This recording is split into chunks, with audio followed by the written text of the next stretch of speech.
Thank you, Betty. And now I met Wayne earlier this year, and through the power of Alcoholics Anonymous and identification, he is my sponsor, and it is with honor and it's a privilege to introduce Wayne.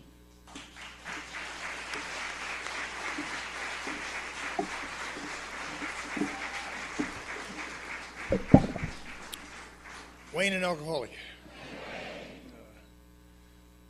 Isn't that birthday thingy fun?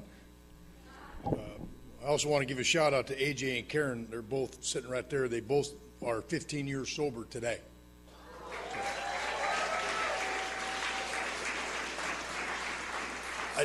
I'm just curious which one 13-step the other. Seems to be working. All you judgmental people, knock it off. You know, I found out who judges the worst in AA is those who judge those who judge. It's the best. I want to thank Gloria, Don, Peter, and any other person that is responsible for inviting me to come participate in this Soberstock. I love AA. I mean, I was out there making a fool out of myself today. I was out there playing volleyball, getting dirty, and I was here last night for that speaker. I'm sober. My sobriety day is November 8th, 1977. I haven't any booze, pills, powders, potions, or lotions that alter my emotions from that day to this.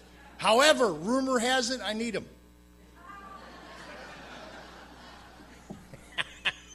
I'm just using defiance to good purpose. Did I mention I love AA? This has been a party. How about it, huh? Ain't this a party? Come on. Man, if you go home from here and you ain't on fire, there ain't one to be lit. That gal who came back for her 5th year, isn't that something? I mean, I go to a lot of these conventions. I go to a lot of them. And rarely do you see the person from the year before back. So it's pretty cool to see the same person back after 5 years. And that you continue to come back. I'm reluctant to give you too much attention because it's my turn.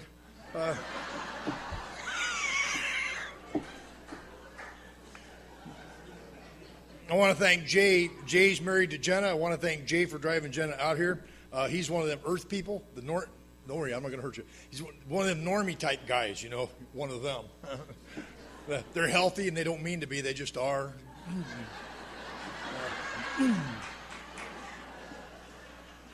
I could get like that, Jay, when I have 4 Budweisers. It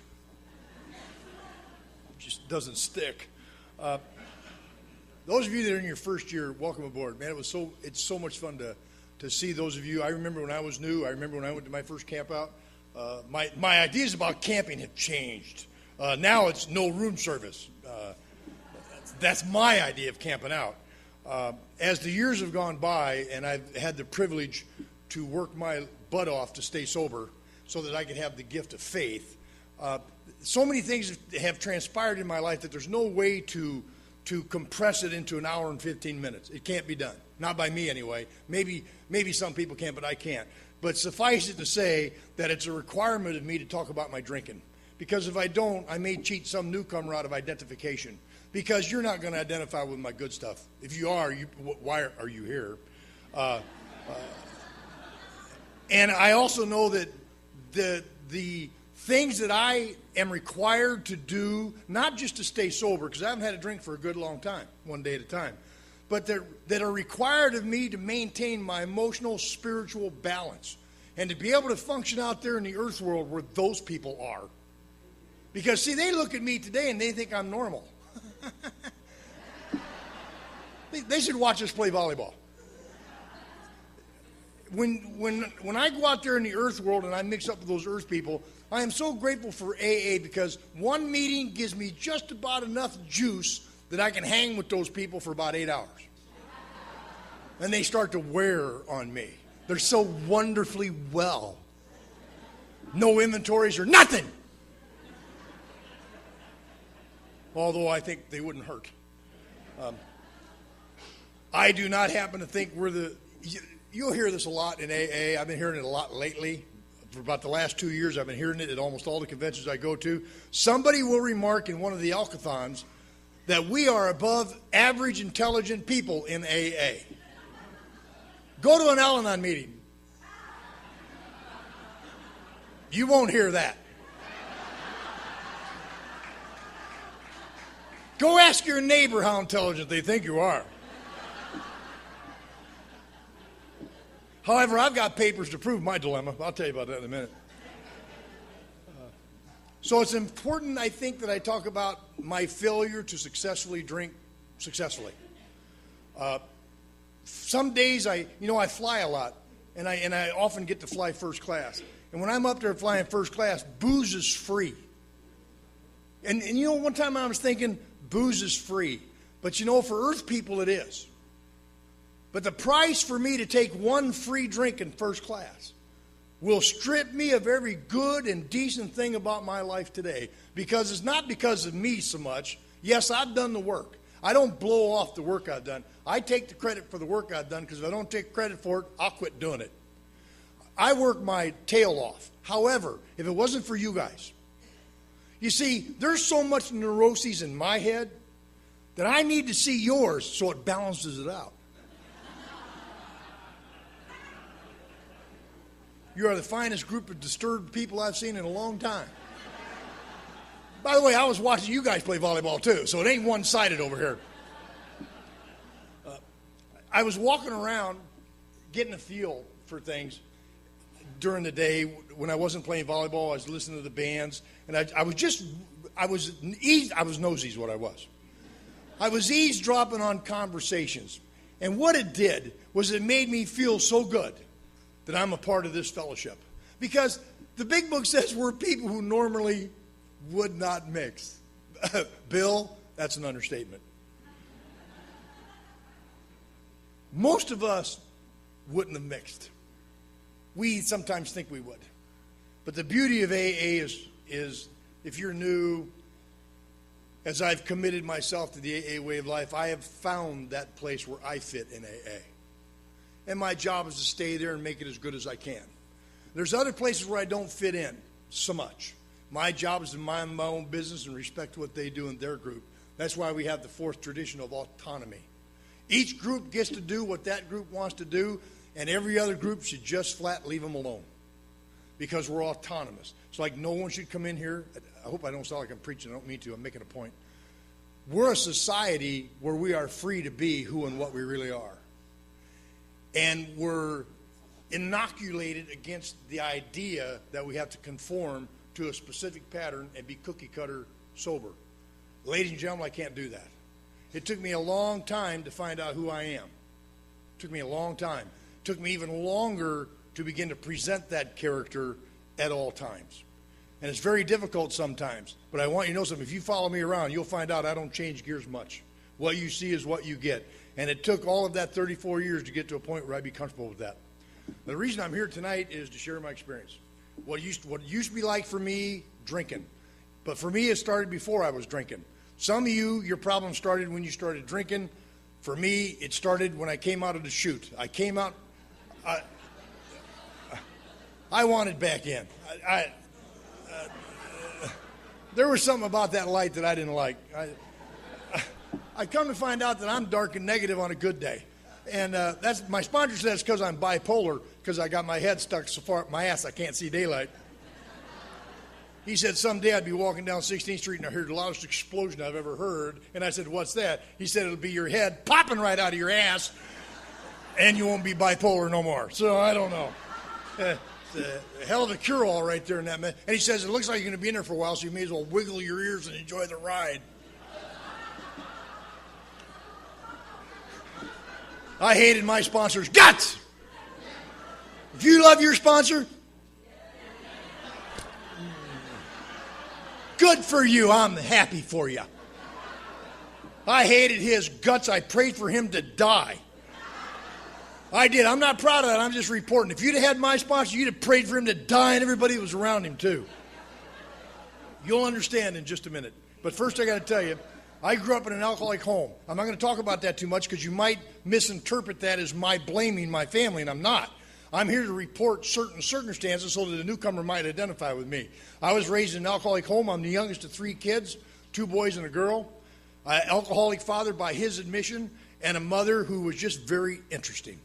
My mother, God, I wish my mom was alcoholic so you'd have met her. She was something. My mother stood about this big, like 4'11", weighed 160 pounds with no fat, muscle bound. My mother was a bodybuilder. My mother was the first professional female wrestler. My mother was tatted out from the neck down. She had flying eagles tattooed on each forearm, and when she got pissed, they started flying. She had a full double-breasted eagle across her back, and she just loved it.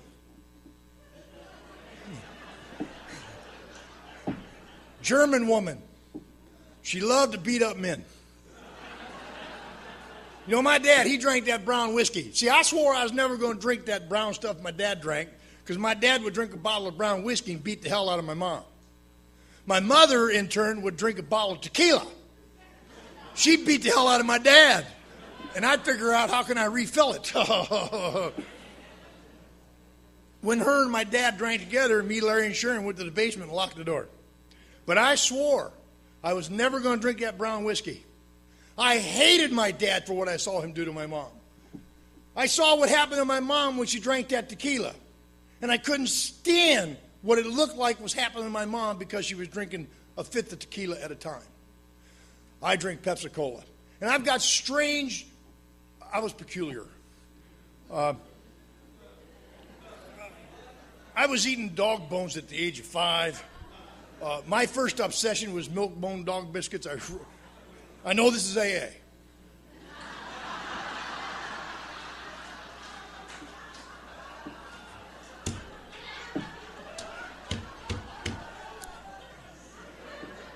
I wasn't old enough to drink yet. I was only 5. My dad had this beagle. It was a hunting dog, right? My mother, she's so great. You know, my mom was always baking something. And she would get my dad's beagle these milk bone dog biscuits, right? And I got to tell you the truth, I really liked them. And for like 2 years, she couldn't figure out how that dog was eating all them milk bones. Well, it was me. I was hiding my supply. Pretty soon, my mom figured out what was going on, and so she started hiding them. So I just became a detective. At the age of 8, I'm detecting. Now I'm 9 years old, and it's getting harder to find my milk bones. So I took up grocery shopping with my mom instead of playing wiffle ball with the rest of the boys. I'm grocery shopping at the little corner store in Milan, Illinois. I'm grocery shopping. And do you know they have an aisle dedicated to dog food 50 years ago? Oh, my God. My mother would be over to Milk and Eggs. You know where they found me? I'm sitting on the ground, on the floor, in the dog food section, eating milk bones out of the box. The store clerk didn't have what it took to do anything about it. Plus, he was afraid I'd bite him. So she quit buying them, I thought. So let's move along a couple of years. Now I'm 12. And I can't find them. And I saw a commercial after Popeye, and it was for the family-sized milk bone. Whoa, man. You got to have one of them. And my mom thought I was out playing. I was hiding behind the couch because I knew she was buying them and not letting me have any. I was really mad at my mom. And so I'm hiding behind the couch, and all of a sudden, I see my dad's dog run out to the kitchen. Oh, them big old ears, you know. You ever seen a beagle? He's trotting out to the kitchen. I think, she's going to give him one. So I hid behind the couch. I swear to God, that dog came through the living room with that family size pitching from his mouth, looking at me like, look what I got. You ever think you know what other people are thinking, including dogs? I jumped on that dog before he knew it hit him. I'm giving everything I got to get that milk bone out of his mouth. He won't give it up, so I bit his ear. I've got the lower part of his ear in my mouth. And all of a sudden, I see him dropping the milk bone, and my first thought was, I won! Then he bit me. There's a scar right here where he actually bit me so hard my eye came out of the socket. You know I haven't had a milk bone from that day to this. Don't need no sponsor. Don't got to go to one stupid meeting. No milk bone stock, I'll tell you that right now. Never had to go spend a weekend, never had to work a single step, do a moral inventory or nothing. I just don't eat milk bone. Okay. So now you know what you're dealing with. So I've got problems. I'm acting really weird. I'm biting teachers in school. And you see, I didn't know that alcoholism, for some of us, according to Bill Wilson, have a predisposition. I didn't know that because I'm a dumb kid, and they didn't know nothing about alcoholism 50 years ago, folks. Very little. AA was new. In 1949, when I was born, AA was only 15 years old. 14 years old, actually. So as I'm growing into this, they didn't know what was wrong with me. And how many of us in this room have went to bed at night saying the same thing I said? What's wrong with me? And ladies and gentlemen, I want you to know that I said that after I came to AA, and I said that after I got sober. I know I'm not drinking, but what the hell is wrong with me? I spent many, many nights in between meetings, in a meeting of Alcoholics Anonymous going, I'm glad for you, Bob. I wish I knew what was wrong with me. And it seems so simple when they tell the story. But there's something wrong with me that I can't quite put it together. And I go to church. My mom makes us go to church every Sunday, Mountain View Free Church. And I'm sitting in the front pew every Sunday. Nothing's registering. I don't understand the thee, the thou, and the whatever for.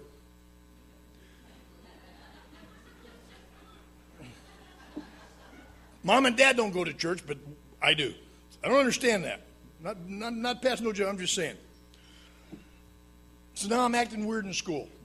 1961 or 62, they came out with a new test to test people's intellectual quotient. They thought it was something to do with the emotions as well, so they called it the IQ test. How many of you in this room have taken an IQ test? Play along with Wayne. Come on. Okay. If you've taken an IQ test, I want you to know something. If you score over a 100, you're pretty smart.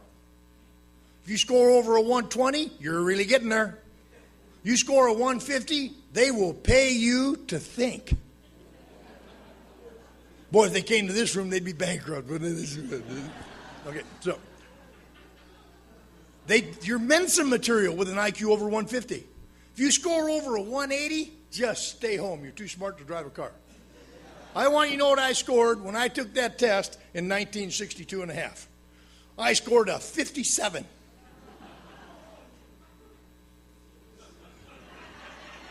I didn't cheat. Unlike our Friday night speaker, I got diagnosed mentally retarded. And I got put in a retarded group home, and that's where I stayed until I graduated high school. I rode the short bus for 4 years. Yeah, you bullies know who you are. That did not make me alcoholic, but it put a definite spin on my personalities. I ain't drinking brown whiskey, and I ain't drinking tequila. I want a Pepsi-Cola. So I'm going through school, and you know who the bullies are. Now, I'm not playing the victim card here because it's my experience, victims don't get to stay sober. Because we're so busy living with one foot in the past and one foot afraid of the future, we have no chance at a hopeful today.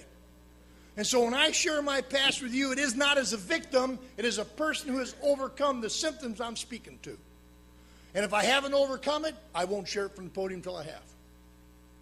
I'll take it to my sponsor, and I'll work a step on it. And then I'll bring the problem with the solution to you. And there's something really wrong with me. They gave me that test.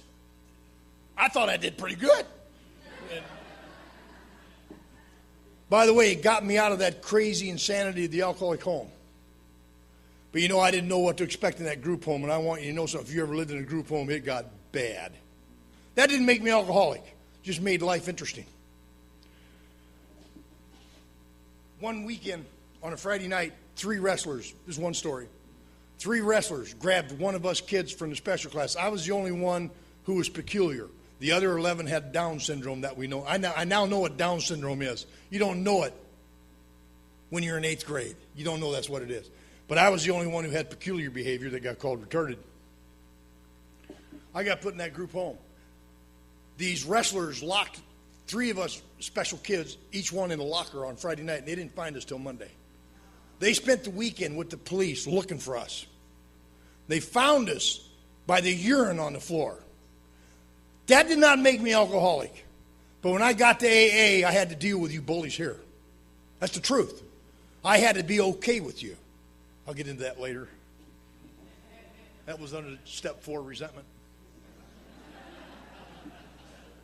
Guy named Tom found out who those 3 wrestlers were, and he beat the living hell out of them. Tom became my hero, didn't he? And Tom became my protector through school. I tell you that because I've always looked for something stronger than me to provide the power I needed that I seemed to lack. And I seemed to lack the needed power to live out there on my own. You hear me? When I'm with Tom, I don't feel that gut-wrenching fear and powerlessness I feel. And by the way, I didn't have these words till I met you guys. See, I've been through therapy since I was 12. I'm a project. I'm a project that lived in the projects. You know what I'm saying? So Tom protected me.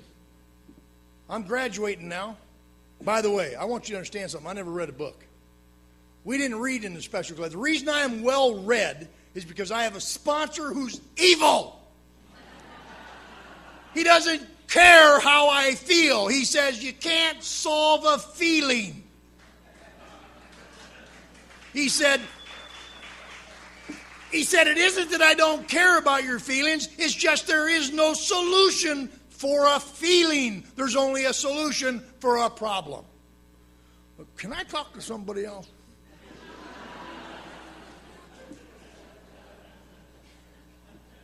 I'll tell you about what he did when I get sober. I didn't understand what was going on with me. But Tom protected me throughout that school. And I'm the only one from the special class that got to go to the senior dance. He dressed me all up. By the way, I'm dressed pretty good tonight, but it's not because of me. My sponsees do real good at telling me, this is green, isn't it? Real men don't wear green. Well, tonight you got one. So, where's I going with that? Every now and then I go on excursions. We call it Wayne's World. I'll come back. I'm the only one in the special class got to the senior dance. Why is this significant? Because I've not had a drink of alcohol. I drink Pepsi-Cola. I'm not drinking brown whiskey and not drinking tequila because I see the bad effects in my family. But I don't know that it's alcohol. I don't know how it works. I don't know how it's related. And why would I? Tom took me to senior dance. I'm standing up against the wall, and I'm watching these seniors, and there was a few junior girls that got invited by the senior boys. And I don't know what to do. I'm scared to death. This is the first time I've been in the regular school away from the other kids and the short bus. And we play putt-putt. That's what we do. We play a lot of putt-putt. Every day we play putt-putt. Tom comes walking up on me, and he opens up his jacket, and he brings out this brown bottle. It's not Pepsi-Cola. It's got a red, white, and blue label. Budweiser. Moment of silence. Okay.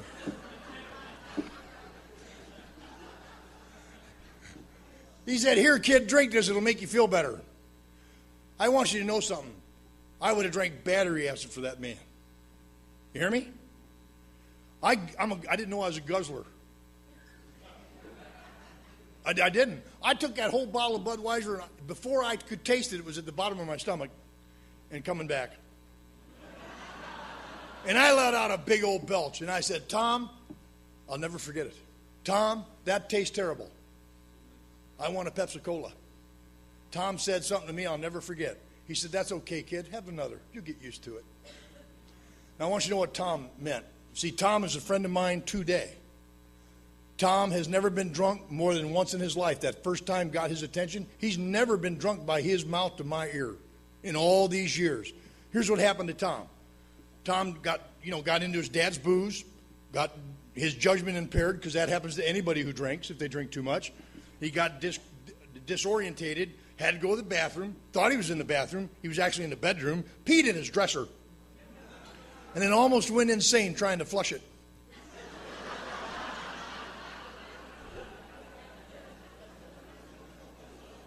And his mother does not need Al-Anon. He made him do his laundry.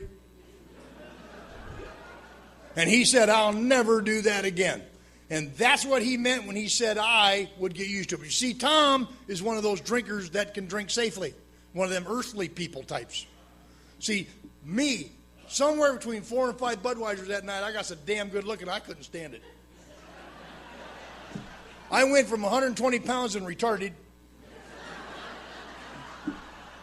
to 240 pounds with an IQ of 240. Now, I don't know this is happening. It's just happening. And I look out on the dance floor, and I spotted her. Sort of like two newcomers meeting across the hall.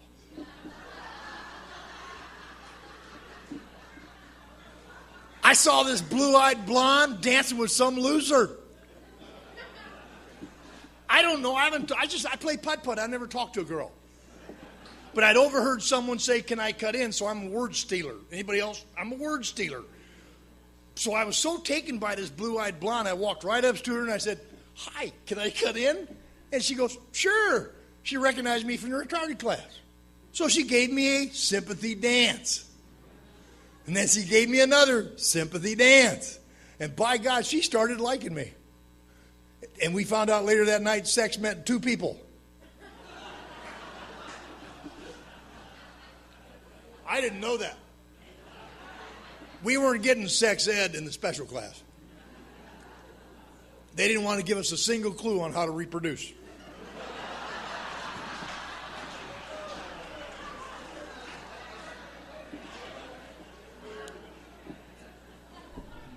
Tom told me the next day I had a great time. I remembered parts of it. It ruined my sex life. Been having sex since I was 13. I thought I was good at it. She complicated the entire process. I felt worse after we were done than we started. I'll tell you that right now. This is work. It's a good thing I was retarded, I'll tell you that. We go back to class, and, we got a couple more months before graduation. In a few weeks before graduation, Tom got me out of the special class and took me down to the principal's office because the principal wanted to see me, and I didn't know why. Because I play putt-putt. And sitting in the principal's office is my mom and dad. Now, my dad's a whiskey-drinking, barroom, brawling truck driver. He runs illegal cigarettes and whiskey out of Chicago. My mother, the professional lady killer, they don't go to PTA. But I'm retarded, so I don't know why they're there. Then I look to my left, and there's Barney. Didn't know I was going to need freedom from blondage. And then after I saw her, I saw what turned out to be her mom and dad. Now, yeah, don't get ahead of me. This was a bad moment in my life. I opened that door, and Tom, he kept walking. He says, "I'm not going in there." He says, "Kids, you're on your own on this one." He seemed to know what the problem was. I walked in there, and her dad's mouth was attached to the doorknob. Because as soon as I opened that door up, he come out of his chair, and he's screaming bloody murder. "Are you the boy that has sex with my daughter?" And I looked right at her, and I said, "Yeah."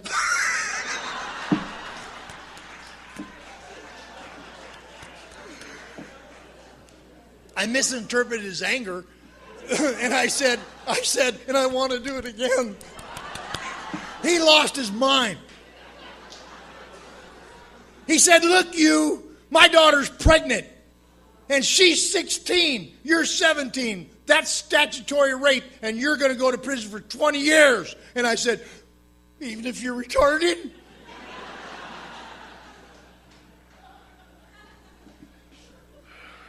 We got married.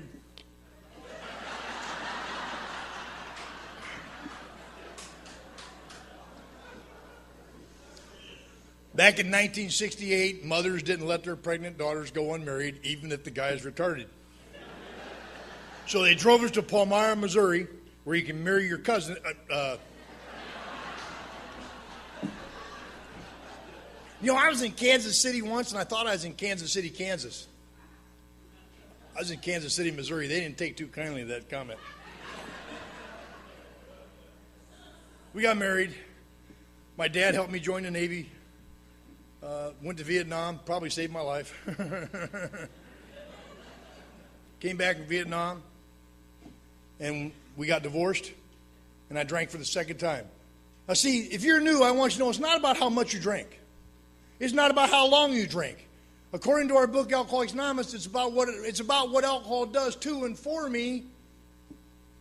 And the fact that I just can't stop when I want to and have to, that makes me alcoholic. I went a full 15 months without another drink. When we got divorced, I went and had another drink. And I blacked out for 5 days. I didn't even know what a blackout was, folks. All I know is I'm driving a car. And I've swore, after seeing what happens in my family, I am never going to commit adultery. I'm never cheating on a woman. Never. And I want you to know, and I don't pass no judgment on people who do, but from that day to this day, I've never done that. Just because it's the one thing that keeps my sanity. I just swore I'd never do that. I saw what it did to my mom. I'm not doing that, no matter what. But here's my problem. I'm driving a car. I'm divorced. I look to my right, and there's a girl over there. And I don't know who she is. Have you ever come out of a blackout and not know where you are or who you're with? Kind of interesting, isn't it? And I'm looking like over here. See, I'm wondering who she is. I'm trying to figure it out. I'm trying to put things together. And she interrupted me. She says, "Honey? What's the matter?" And I looked at her and I said, "Who are you?" She hit me. Right there. I said, "What the hell's the matter with you?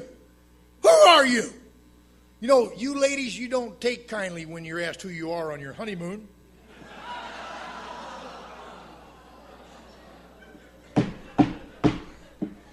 Apparently, I got drunk, blacked out, and we drove to Palmyra, Missouri. Same place I got married the first time. I do not go to Palmyra, Missouri anymore.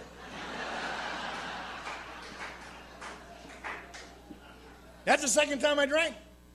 It's downhill from there. So I went back to Vietnam. It worked the first time.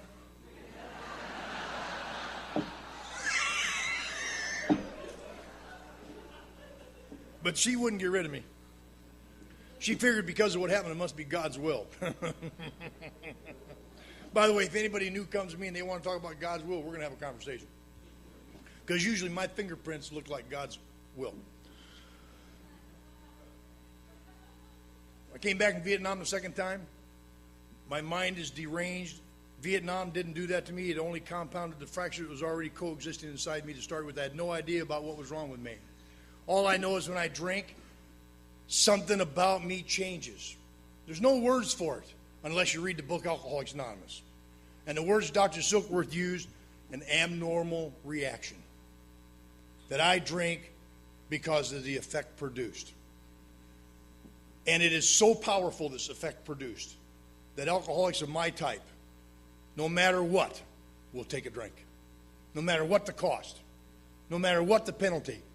I will find some flimsy reed of idea why it's okay for me to take a drink.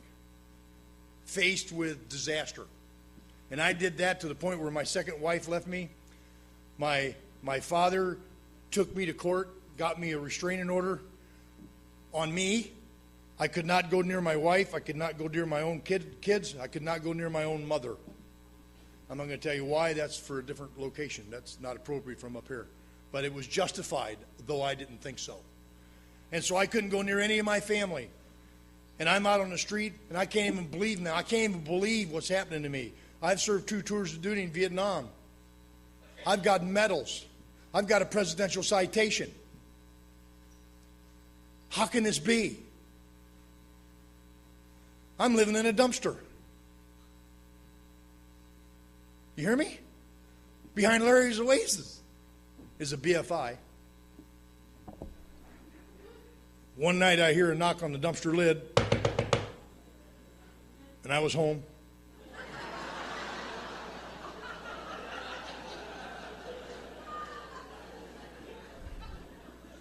You wouldn't have recognized me then tonight. Let me describe myself for you. We were 6'3", weighed 146 pounds. What teeth I had left were rotted. You know, when I got sober, I almost died from poison, from the broken teeth that my gums had healed over. I'm not trying to gross you out, but when you live on Skid Row the way I did, I was foul-mouthed, not just verbally. I was sick. Weighed 146 pounds. My body had sores. I've got long hair, believe it or not. I got a ponytail.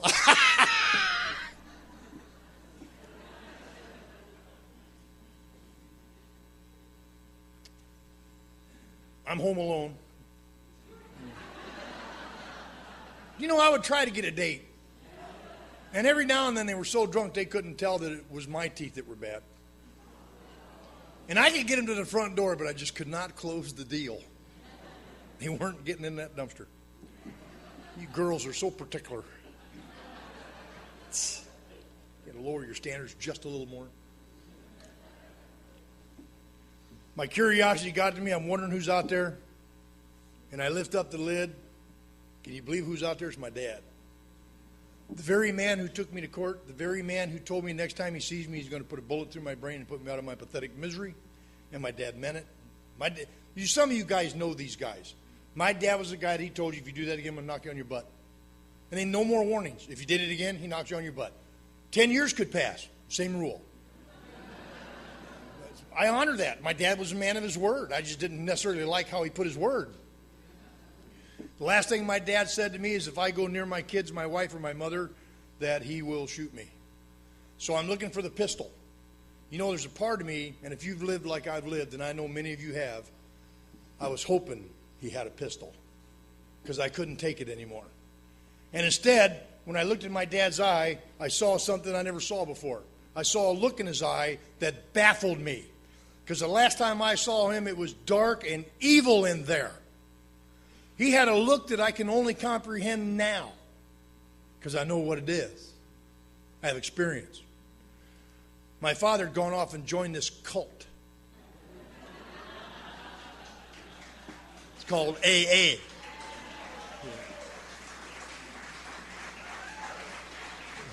You know, they have hand signs.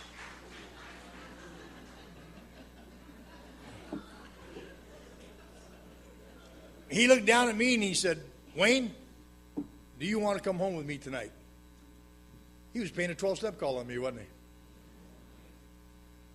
Apparently someone in his home group told him, okay, Frank, we listened to you enough about your kid.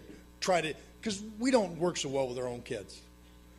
But I guess he aggravated him enough that they finally gave in and said, okay, try it once, but you know what? If he resists at all, leave or you'll screw it up for us. You know, when he said, Wayne, do you want to come home? I looked around my little room. And I said, no, thanks, Dad, I'm doing fine. And if you've been where I've been, you know that was the truth. I was doing fine. There's no conflict where I'm living. No problems. Nobody to pester you. All you got to worry about is what time the pickup man's coming. And as soon as I said, no thanks, Dad, I'm doing fine, he left. I figured he wasn't sincere. He might have given me $20 or something, and then I maybe thought he was sincere, but he left because that's what they told him to do. I figured he went to get the gun. And I don't know, maybe I guess that little spark of hope was still in there, like it is in most of us that make it. Because when my dad left, I thought he's going to get the gun. And I stayed around there for a little bit, hoping he was going to come back and put me out of my misery because I didn't have what it takes to do it myself. And booze, the beauty of booze is the beast as well. It takes so long. And it kills everybody around you first. That is the true beauty and the beast, isn't it? The bottle of booze that I worshipped and held on to and gave up everything for, and I didn't even know why till I met you guys. I bailed out of that dumpster that night because I didn't want to die. But I'm hungry. I'm not alcoholic. I've got mental issues. But anybody else? No, never mind. Don't raise your hand on that. I have issues. I've been psychiatrically institutionalized 17 times. I know I don't look like it. Unless you're watching volleyball. You know, my mom and dad court committed me. They said they did it because they loved me. I told my mom, please don't love me so much. But something happened while I was in there, and I self-signed in 15 more times. What happened was psycho-sober civil happened. I saw her across the ward.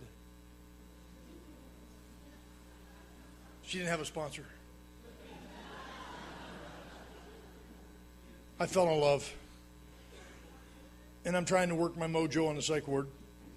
You know, given the way I looked, the way I smelled, the way I drank, and the way I acted out on the street, I couldn't get a date to save my life. But you put me in a co-ed psych ward.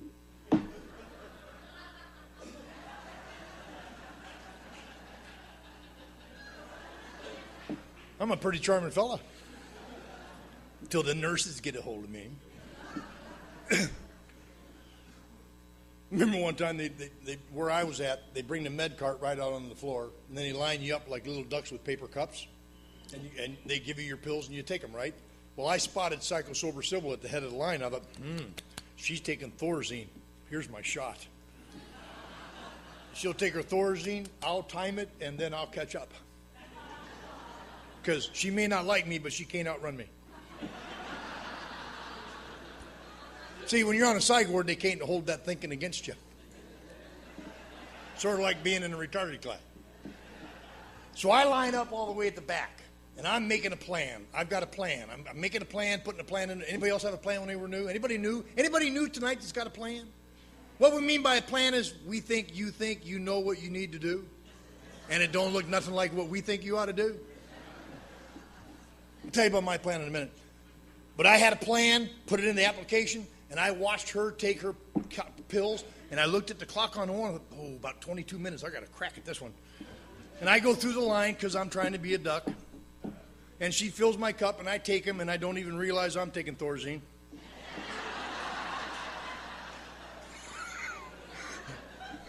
And just as I get ready to bust a move, it kicked in.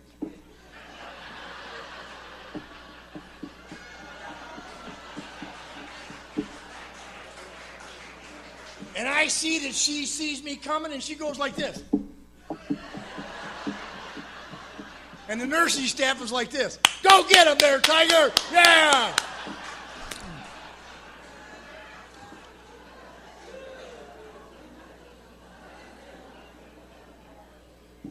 By the way, AA can be a lot like that at times. Girls, those of you in your first year, I saw you when you stood up. There's a dance tonight, right? I just want to let you know if I come up to you during that dance, or someone like me, and says something like this, we might even posture a bit.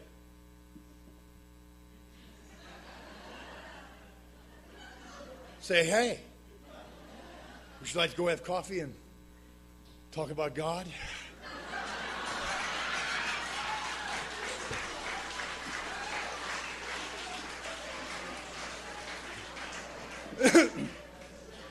If I do that, run!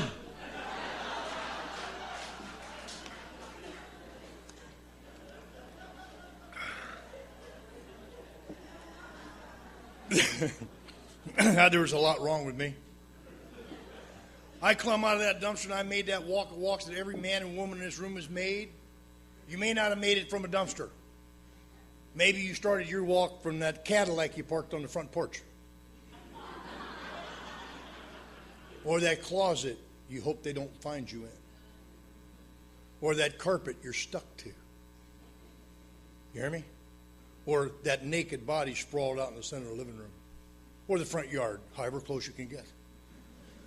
See, bottom is relative to the imagination of the individual, isn't it? Now, I also want to add this. If you're sitting there, and if you thought this thought, I never did that, that alone qualifies you for AA. Because I bet you Jay has not sat there yet and thought, oh boy, sure glad I never done that. But they go like this.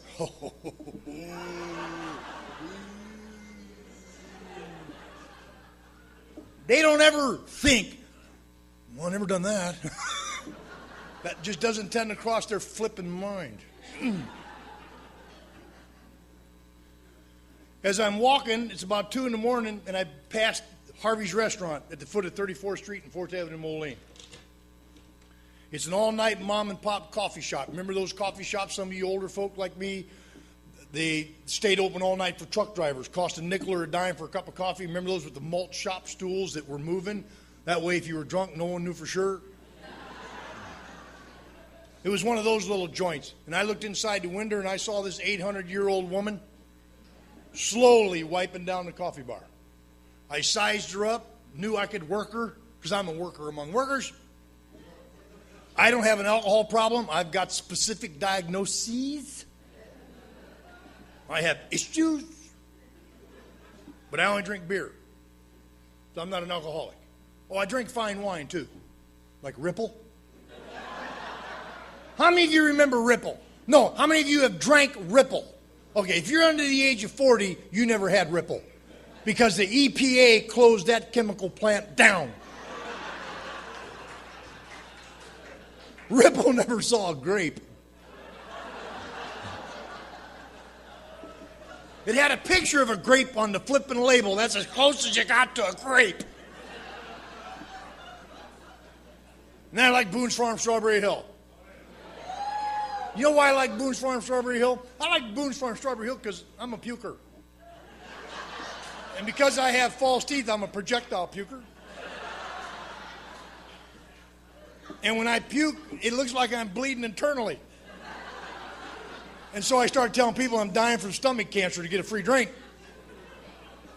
And I also like little Mad Dog Doocy Doocy. Now I want you to know something here. Where the hell are we, Odessa? Okay. I want to tell you about a condition you may or may not have heard about in Odessa, Florida. It's what you get when you drink Budweiser, Boone's Farm, Ripple, and Mad Dog.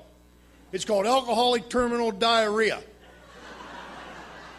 I swear before God, I had diarrhea for 6 years. When you've had diarrhea for 6 years, you better have good decision-making skills. And you better have split-second timing. And I always got confused about the two. But I'm not an alcoholic.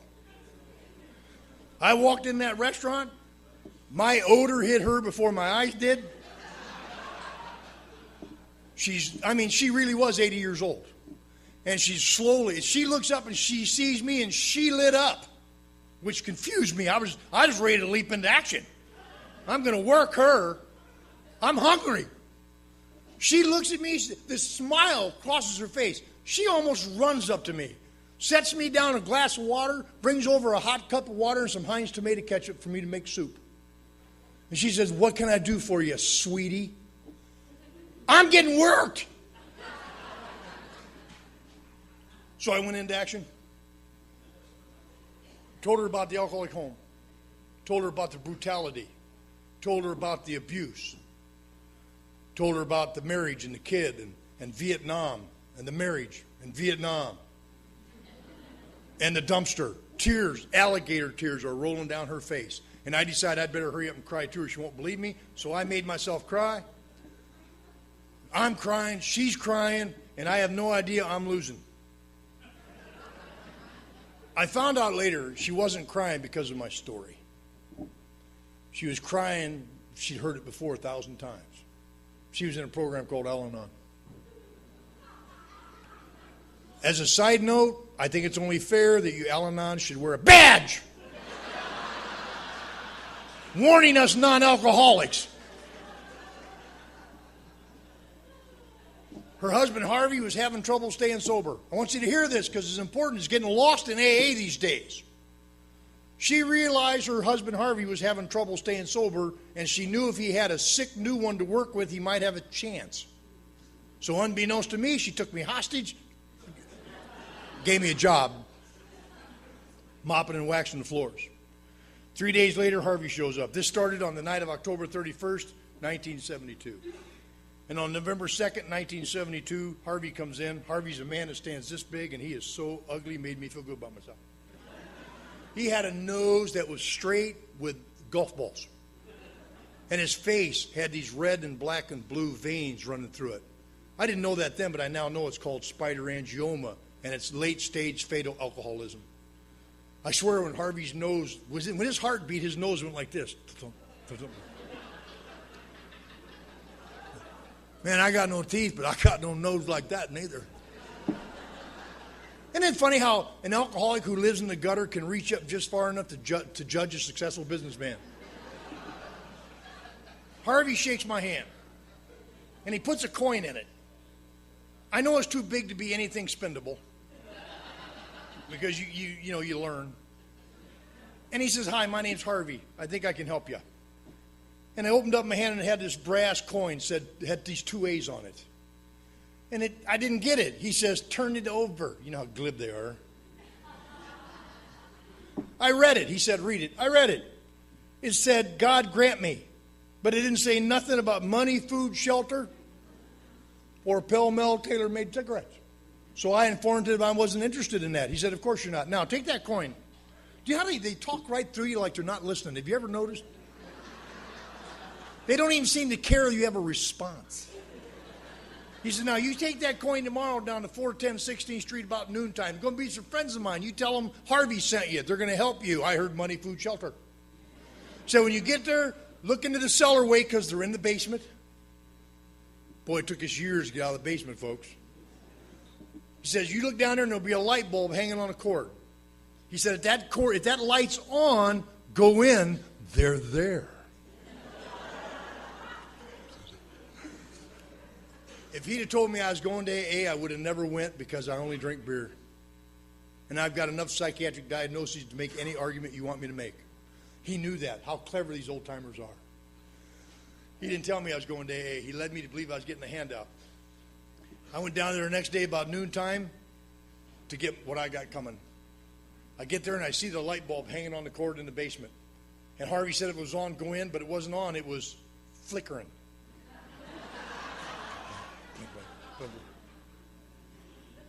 Stop!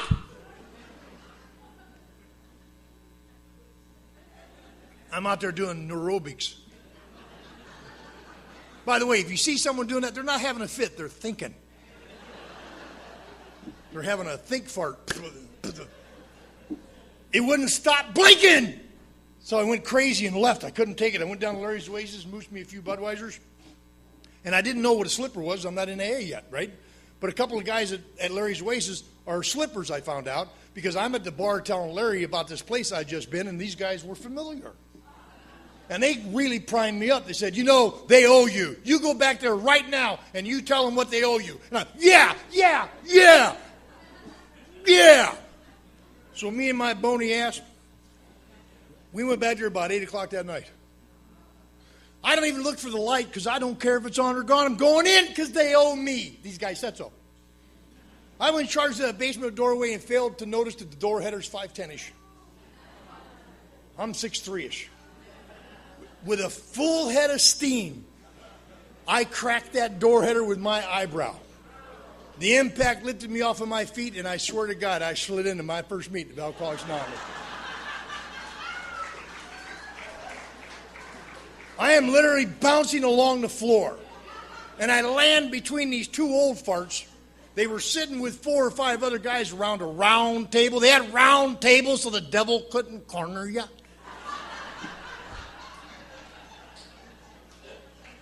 I slid right between 2 of them. And this old crusty, mean, evil, God should have killed him a long time ago, man, got up out of his chair and stood over me and went just like this.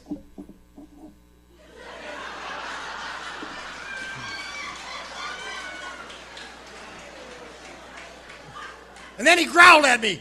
They used to growl at you. He goes like this: "Slide right in here, you big dummy." He says, "We got a wrench to fit every nut that comes in the door." And he says, "By the looks of you, it's going to have to be an adjustable wrench." I ain't liking him right away. And then he says, "My name's Barney." I didn't ask, don't care. And then he said something that blew my mind. He said, "I'm an alcoholic." Well, I'm ADD. I'm personality, character disorder, borderline personality. You only got one problem? And then he says that I'm going to be your sponsor. Now we're getting somewhere. Because I played softball for Larry's Oasis. And he sponsored us. He paid our league fees. He paid our travel expenses, and he brought the free beer. Yes! That is a misinterpretation. And I got up off that floor because I thought I was going to get something free from this guy.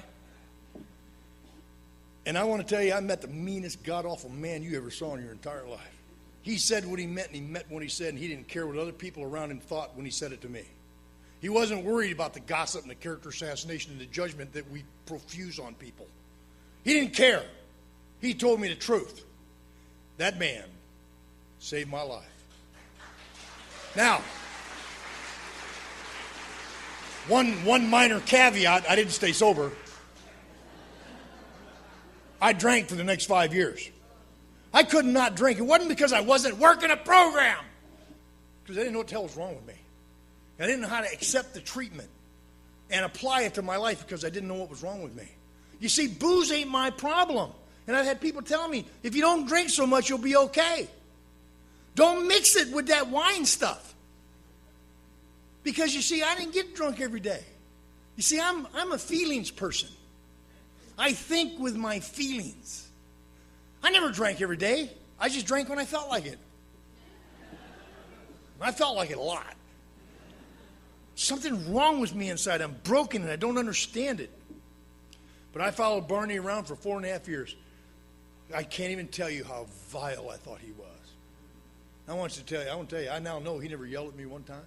It just sounded like he was, because he was yelling. But what I come to find out, he was just trying to raise his voice to get above the noise in my head. You see, he knew because he had a noise in his head. And he knew the noise in my head was denying me the program of Alcoholics Anonymous. So don't make fun of people the way they sponsor. It may not save you, but it might save the person that they sound like they're yelling at when they're really not yelling at them. They're just trying to get above their head. Now, the naysayers will say that's justification. That's the truth. Because I have chaos in my head. And he was able to override that chaos with his own experience with chaos. Isn't that something?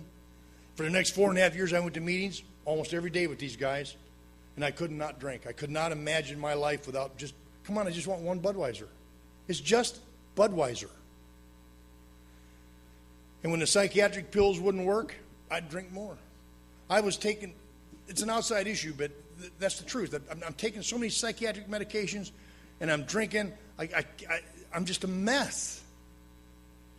And 4.5 years going to meetings, I can't take it no more. I walk into a meeting, I walk in late, right in front of the speaker, like most slackers like I am do. And my sponsor's sitting right there where you are, Jay. You're much more polite than him, I might add. I walked right in front of Barney, and I heard him yell out, "Dummy!" I found out later he whispered. He says, "Do you know this program tends to work better if you don't drink?" I've been going to meetings for 4.5 years. I never heard that.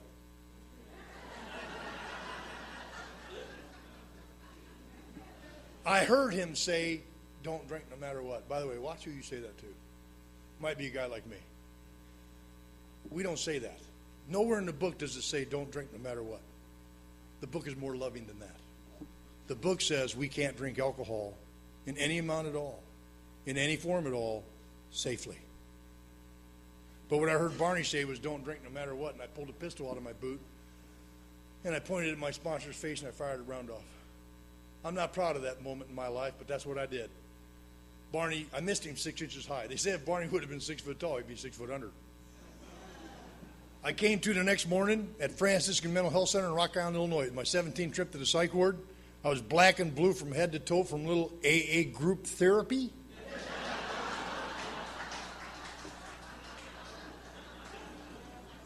Hell, I thought they'd be glad I missed. I was strapped down in 6-point leather restraints to a steel bed in the center of a padded room. I wasn't going nowhere. They had me and they told me so. And about 10 o'clock that next morning, Nurse Ratchet came in. She goes just like this. "We got ya." That'll send a shiver up your spine. We got ya. And I got to tell you, I don't know why, you sure don't deserve it, but you have a visitor. I said, "A visitor?" I mean, I'm restrained. I ain't going nowhere. And I can't chew through the steps. I said, "Who's out there?" So she brought him in. You know who it was? Barney. Couldn't get rid of him for nothing. I mean, come on. He's walking around my little bed, pointing things out. Whoa, those look broke. And he says, dummy? I said, yes, sir. He said, there's something wrong with you. What's your clue? He said, I don't even know if you're alcoholic. You might just be nuts. And I didn't like being talked to like that. So I threatened him in 6-point letter restraints. He said, that won't help. And then he says, you know what, dummy? I said, yes, sir. He says, if they ever let you out of here, and I'm not sure they're going to, they're talking about keeping you and studying you a while. You're really done it this time. And then Alcoholics Anonymous took him over. He looks at me and he says, however, if they do let you go, if you will come with me and our group and do what we did and still do, even you can recover. See, that's the Alcoholics Anonymous I know. I don't know this judgmental Alcoholics Anonymous. I don't know that Alcoholics Anonymous. I don't know that gossip Alcoholics Anonymous. I don't know the character assassination Alcoholics Anonymous. I only know that Alcoholics where I had every right to be judged, condemned, and kicked out. And the man himself came and said, you come with me. And he got me out of there, as a matter of fact. And kudos to you guys that do H&I, because he does H&I at that very hospital twice a week. He knew every psychiatrist there. And he convinced them to release me to him. And guess where he wanted to go? A meeting. And like,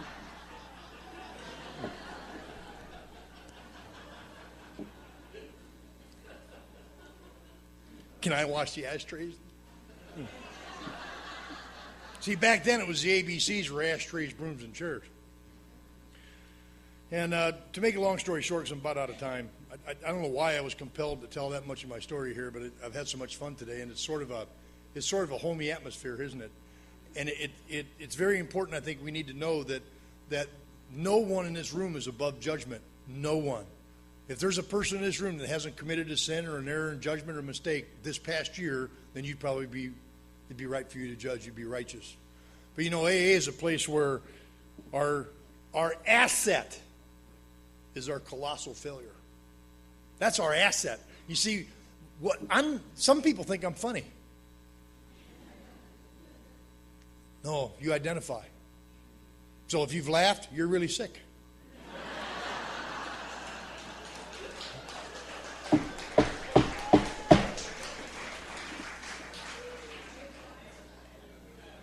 I got about 10 minutes left, maybe 15.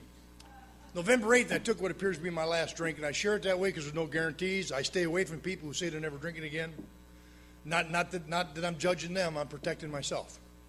Because if I start thinking I'm going to stay sober the rest of my life, that's about the time I'll pick up a drink, because there's no guarantees. We have a daily reprieve, contingent upon the maintenance of my spiritual condition, my maintenance and growth according to the 12 and 12. What happened on November 8th, I want to tell you about that because I don't think anybody knows for sure when they're going to get to stay sober and stay sober. It's up to God. It's not up to me.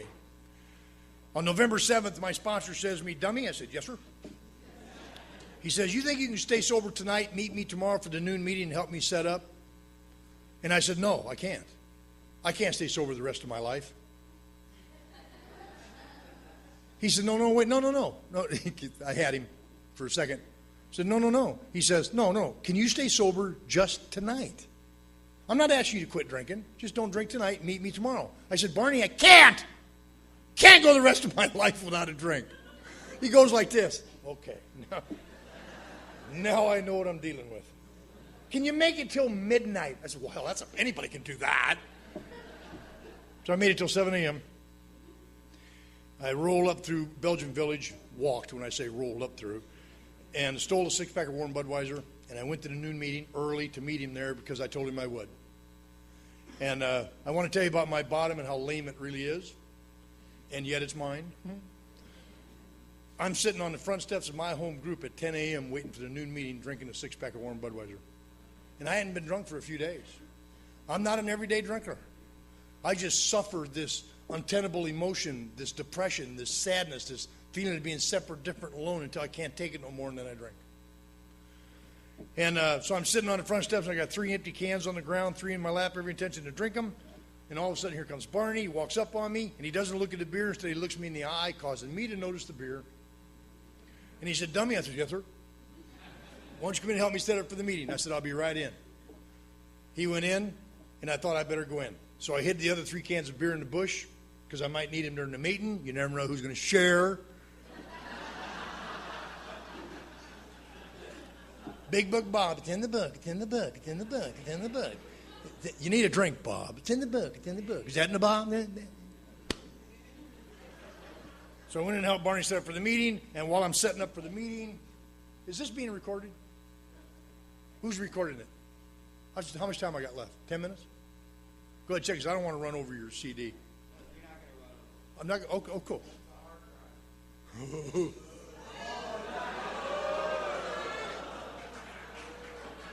You guys got 10 minutes left in you?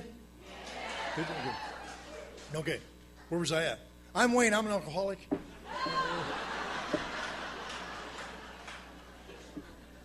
So I noticed that Tom, the newcomer, Tom's got 14 days. Now, every group's got one of these Toms. Tom's got 14 days, and he asked Barney to sponsor him. Now, Barney's been my sponsor for 5 years and 5 days. And I've noticed he isn't paying as much attention to me as he used to, like for the last 14 days. And I want Tom to die. See, Tom didn't help us set up for the meeting because he's at the coffee bar working the staff. Look, Barney.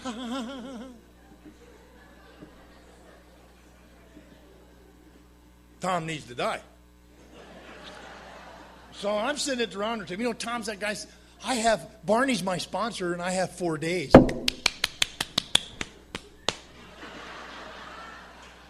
So I sit down in the AA shoebox because they won't let me sit with the new people.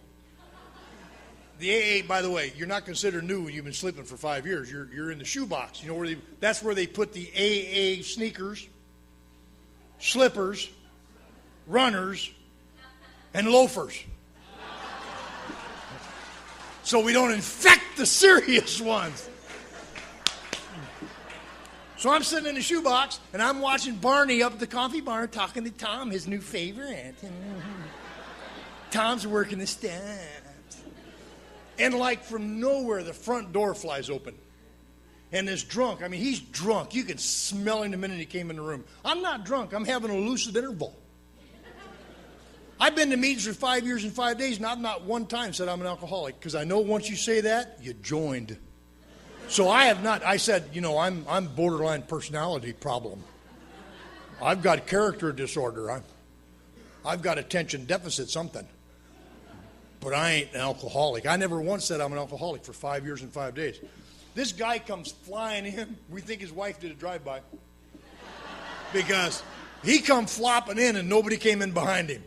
And he flopped like a beach carp right there. And I looked at Barney. Barney's with Tom. And all of a sudden, him and Tom both noticed the guy hit the floor. And I'm thinking, uh-oh. If Barney gets him, it's 2 against 1. I'm going to have to kill 2 people. I didn't know what to do, so I lit out of the shoebox. And I went up to this guy, and I got to him before Barney could get off his stool. And I lifted him up off the ground. He was so drunk, he couldn't see how bad a shape I was in. I pulled him up, but I don't know what to say. I ain't talked to nobody in AA for 5 years.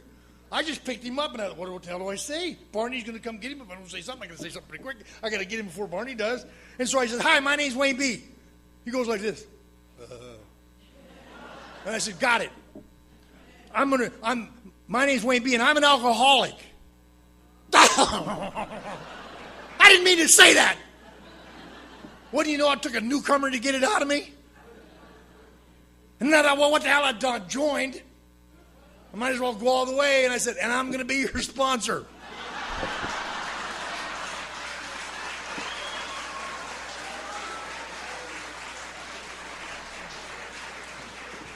Barney heard that. As soon as he heard that, he abandoned Tom. He left him sitting in the dust. And I thought, if I knew that's all it took, I'd have sponsored somebody 13 days ago.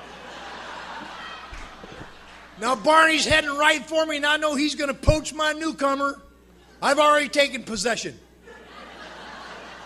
We'll call him Jimmy because that's his name. I pulled Jimmy behind me so Barney couldn't get him. Because he's mine. Barney comes up, he comes that far from my face. And he whispers in my ear, dummy. And I'm thinking, talk to me like that in front of my sponsee. You'll never respect me.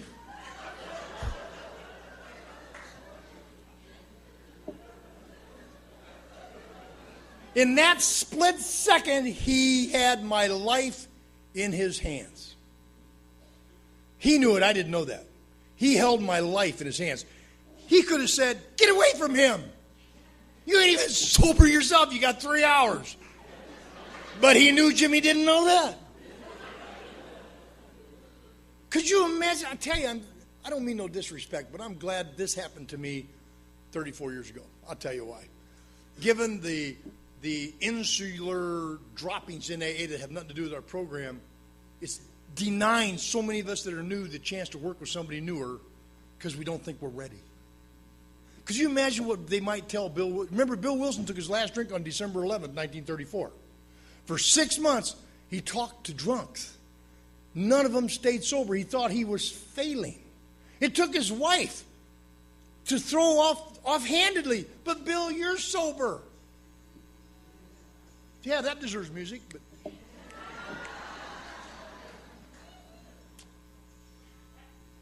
how long you had that phone? Okay. Okay, don't pay no attention, he'll do it again. Where was I at?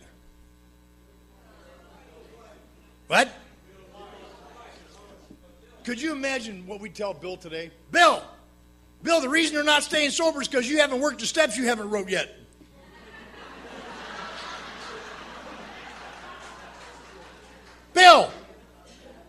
Bill, you got to study the big book as soon as you write it. Bill, you can't sponsor Dr. Bob. You've only got 6 months. Bob, you can't sponsor Bill D. You've only got 3 weeks.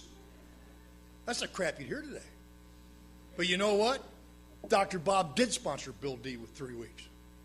Bill W. did sponsor Dr. Bob with 6 months. Because that's when God was still in charge. You hear me?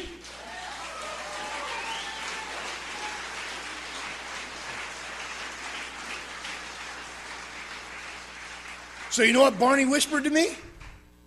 He says, dummy? I said, yes, sir. Do you think I could co-sponsor him? No. I ain't had no co-sponsor. He's mine. That's what I thought. What I said was okay. Barney was a genius. He says to me and Jimmy, if you two clowns expect to stay sober. Now what Barney told me was he doesn't know you haven't worked the steps. Work step 1, then work it with him. Recovery begins when one alcoholic talks to another. There's no flipping time limit. When one sick alcoholic starts talking to another, recovery begins. Do you hear me? I don't ever want to forget that. He told me and Jimmy, if you two clowns expect to stay sober, and I doubt if you will, get out there and start grabbing newcomers now. Grab them, grab them, grab them. I'm literal. I'm anal. I put my hands on people. I grabbed them. I remember I was sitting in a meeting one time and Jimmy had one more sponsee than me. And I told Jimmy, next one through the door is mine, you move, you die. And he knows I meant it. So he said, okay, it's your sponsor. This guy comes walking in the back door and he's got that deer in the headlight look, and I thought, whoa, he's got to be raw. And all of a sudden something went off inside me. And I meant to shake his hand, but I actually grabbed him by the throat. And me and my bony butt lifted him up against the wall. And I said exactly this, listen, asshole! I ain't got no teeth yet. If you want what I got, you got to do what I did. Because I heard that somewhere. He goes just like this. You ain't got a goddamn thing I want. Let me go. I said, okay, let go and let God. I'll be here when you get back. He had 11 years.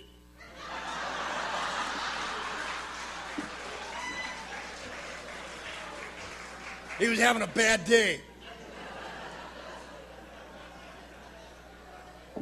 You know, last November 8th, me and Jimmy both celebrated 34 years.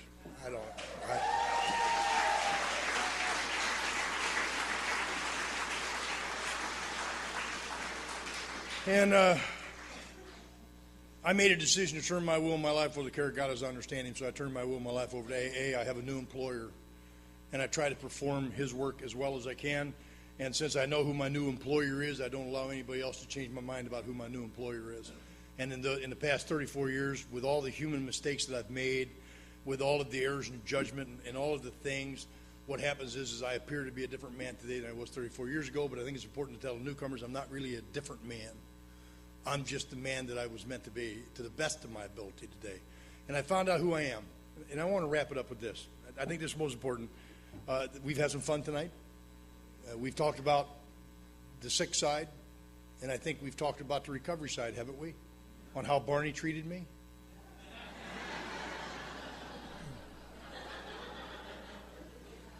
God, I wish I had more time. There's so many funny stories that bring Barney back to life for a little while.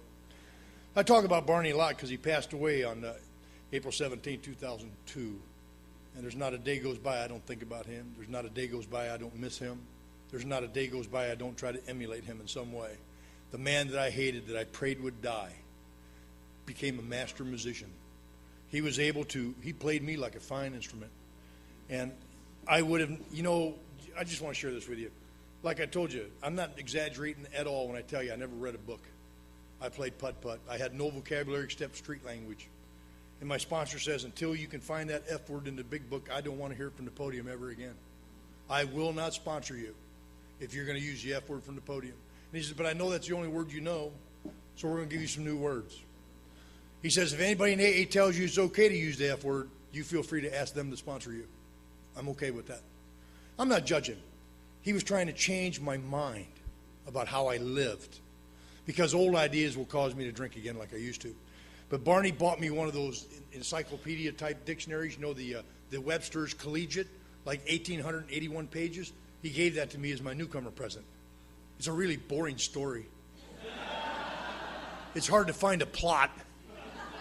He said, here's the deal. You're going to read a page every day. You're going to check in with me. And I'm going to ask you the definition of a word on that page. And if you can't give it to me, I won't be your sponsor. I didn't know he had one of the dictionaries himself. Found out pretty quick he did. And then it occurred to me I could read right out of the dictionary if I wanted to. He didn't tell me I couldn't use it. And that's exactly what I did. He would ask me for a word, and I'd be on that page, and I would give him the dictionary definition. He'd say, good job, kid. And over the course of 1,881 days, I went through every single page of the dictionary. And then we started over again. Ended up with a pretty good vocabulary. Don't use the F word no more from the podium. I don't disgrace or disrespect the AA podium because of newcomer's life. You see, I don't mean to cast any type of shadow. Here's the deal. The newcomer, that's all they know too. They come from the street. And if they hear me talking like I just came from the street, where's the hope? See, nothing's changed. And they're astute enough to know that. See,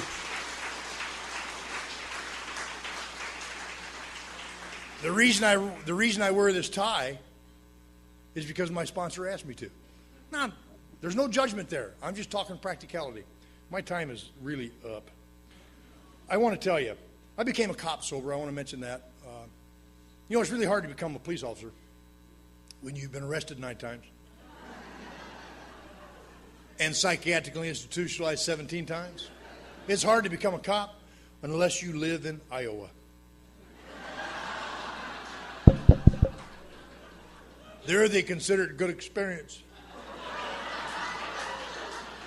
I had so much fun chasing drunk drivers. It'd be a 12-step call all the way to, they nicknamed me Officer Friendly. I always got assigned to drunks. And you know, I've had the privilege of traveling the world. And I'm so privileged to be an active, giving, sacrificing participant of Alcoholics Anonymous. It's none of my business what you do. And I try not to look at what other people are doing or not doing. I try to pay attention to what my feet are doing. I got smart feet these days. You know what smart feet are? It's like in boot camp when they trained me to go to Vietnam. I had no idea what service I was going to be doing. First they took me to Great Lakes, then they took me to Coronado, San Diego, Coronado Island, and then I went to Treasure Island and ended up in Vietnam. I had no idea, but I want you to know something. When crap hits the fan, it's too late to think. And if you don't have smart, disciplined feet, you're in trouble. The time is going to come when I am going to be mentally defenseless against the first drink. And that's when the smart feet that have been trained by my sponsor and by my home group will override my head. Even though my head wants to go over here, my feet will take me over here. How many of you have had that experience with the smart feet? Huh? So, I'll close with this. I want to tell you about my treatment plan. I love this treatment plan. That's why I still have a sponsor. My sponsor's name is Tom Ivester from Southern Pines, North Carolina. He took over when my sponsor Barney passed away. He's sober like 55 or 57 years. The reason I have him for a sponsor is because even though I'm sober 34 years, I have a plan. Anybody else got plans on how they think they ought to do things? Let me tell you how I treat my alcoholism, and my plan comes right in there. At 34 years, I treat loneliness with isolation. You know, you go off into a dark room and think. And I treat anxiety with caffeine and sugar. And I treat depression with country western music. I go off into a little room all by myself. We pull the shades down if there's windows. I light a votive candle to my misery. I play country western music and drink Red Bull.